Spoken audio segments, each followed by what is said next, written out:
everything might not be fun. Yeah, the politicians keep saying, why is our healthcare system so expensive? And like, duh. How does that make any sense? We'll figure it out.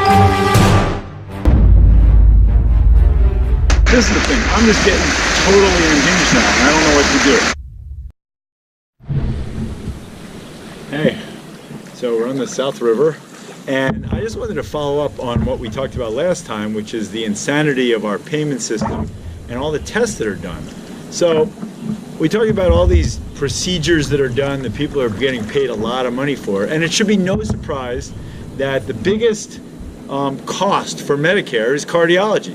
Cardiologists and the tests and procedures they do are the highest cost for all of Medicare. They are a big part of the budget. In fact, we know that there was a 10-year recent period where the cost from cardiology went up by $100 billion a year.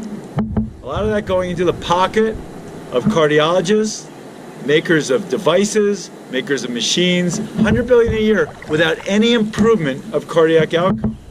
We know that radiology, the costs are going up extravagantly and there's no improvement in outcome.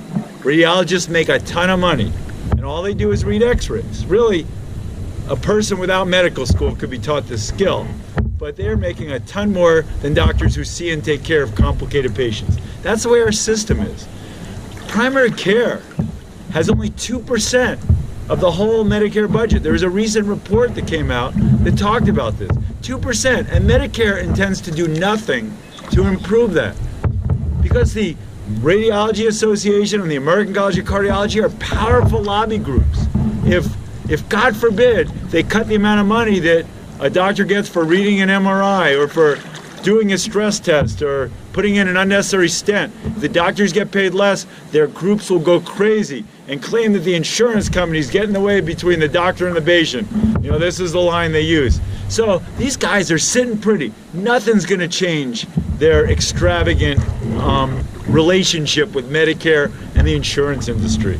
And why wouldn't they keep doing these tests if they keep getting paid to do it, and when the patients call them heroes for doing these tests? We know in study after study after study that the more money Medicare invests in primary care, the lower the cost, the better the outcome, and the higher the satisfaction. We know that. We know in areas with fewer specialists, people do better. In fact, there's not a single study that shows that going to a cardiologist improves your chance of having a good outcome in any cardiovascular endpoint. No fewer heart attacks, no fewer strokes, nothing. All this nonsense and BS that is being put into paying these people to do all this garbage is not translating into better results. Whereas we know if you invest a little bit of money in primary care, you'll get good results. But Medicare will not do that. Medicare is stuck at that 2%. So what they're doing is playing games with primary care doctors. That's why so many people are leaving primary care and why so few medical students are going into the field. They are talking about quality and value. So in our little world in Maryland, we have something called the MD PCP program, Maryland Primary Care Physician. And we are paid a certain amount of money per month to take care of patients. And if we take care of them really well, or if we could give them more diseases, you know, the more diseases we could put in their medical records, the more we get paid for them. So we do everything we can to make people look sick. It's all a big game. And the whole point of it is it's metrics and putting things in computers and figuring out which doctors to send them to. So if a cardiologist of one of our patients spends a ton of money, we're the ones who get blamed. The cardiologists get all the money for doing those things, and the new system says, well, primary care doctor, it's up to you to find the right cardiologist not to do these tests. But the cardiologist gets paid to do the test. So what are we going to say? Oh, please don't do the test? And the cardiologist will say, oh, yes, we feel bad for you. No, that's not the way things work. In fact, we had a meeting of primary care doctors in our community, and we were trying to figure out how to cut down on the cardiology costs, which are extravagant. And there was a cardiologist in the room who was a nice guy, and he was listening to all our talk about our metrics and all the things we have to do, and he just said, my head is spinning with what you guys have to figure out. You guys have to do this all the time? And he didn't. He just does his test procedures, stress tests, and gets paid. We have to play all these games. We in our office had to hire new people. We have to have meetings. They call them huddles because they want to be all fancy and cute. Huddles to talk about how we're going to figure this stuff out. Every week they're required. We're required to have a certain amount of hours where we meet together and huddle. And we have to have binders and binders and binders of metrics and numbers and protocols that we have to keep and use. And somehow this is supposed to cut costs, but Medicare wants to be revenue neutral. That 2% in primary care is not going to change. So when they give us bonuses, they're going to take away money from other primary care doctors. That's the way it works. If you win the game, you get paid a little more. If you lose the game, you get paid less. Primary care as a whole is not going to be paid more.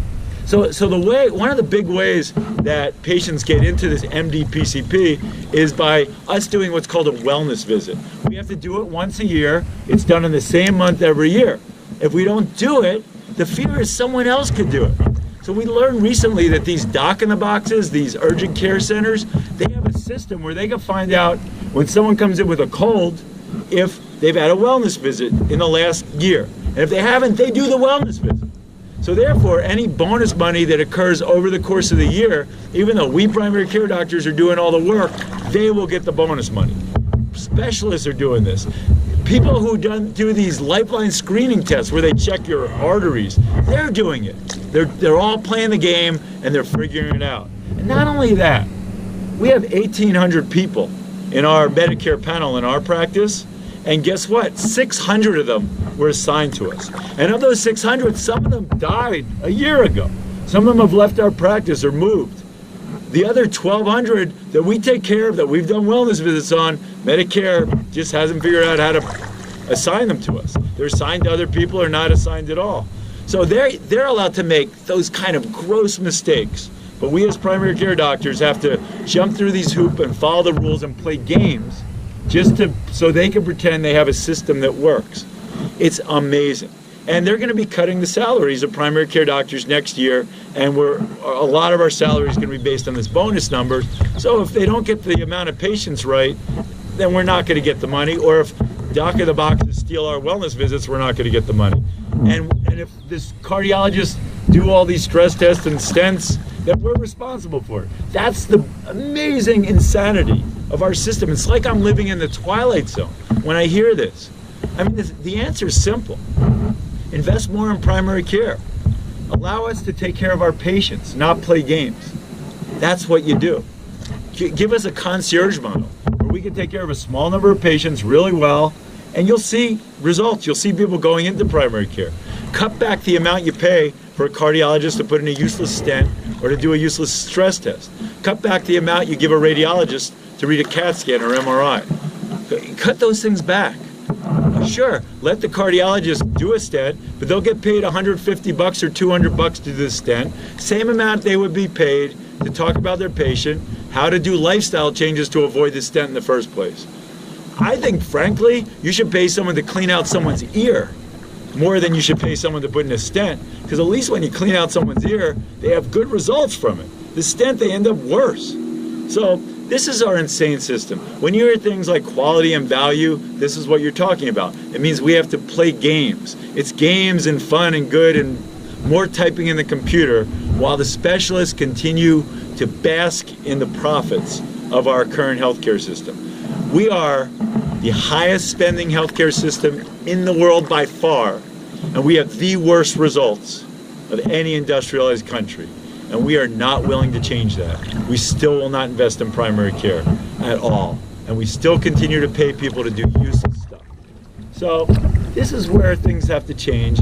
And it's time for patients to stop cheering on the aggressive, thorough doctors who put in unnecessary stents and discover their prostate cancer with a PSA and save their life. It's time that we have a system that makes sense. So that's all I have to say. I'll talk to you later.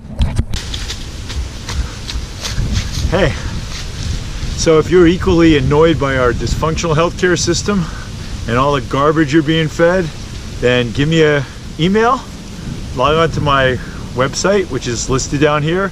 Let me know what you want me to talk about, and I'll just keep feeding you information, and we'll discuss this and hopefully make some changes. See you later.